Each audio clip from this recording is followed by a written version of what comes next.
శ్రీకృష్ణుడు సుధాముడిని ఎలా ధనవంతుడు చేశాడో ఈ కథలో తెలుసుకుందాం. సుధాముడు చిన్నప్పటి నుండి శ్రీకృష్ణుడికి స్నేహితుడు.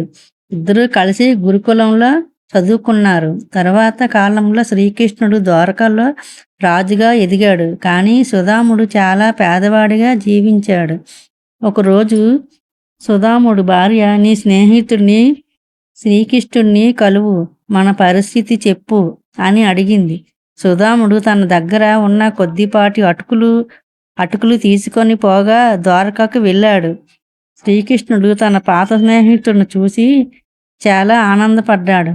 అతడిని ఆలింగనం చేసుకొని రాజభవనంలో ఎంతో గౌరవంగా స్వాగతమిచ్చారు. సుధాముడు తెచ్చిన చిన్న బహుమతి అయిన అటుకులను కూడా ఎంతో ప్రేమగా తిన్నాడు. సుధాముడు తన పేదరికం గురించి నేరుగా అడగలేదు, కానీ శ్రీకృష్ణుడు అతని మనసును అర్థం చేసుకున్నాడు. సుధాముడు తిరిగి ఇంటికి వెళ్ళేసరికి తన చిన్న గుడిసె స్నానంలో ఒక పెద్ద బంగ్లా ఉంది. రాజభవనం కనిపించింది. అతని చాలా ధనవంతుడయ్యాడు.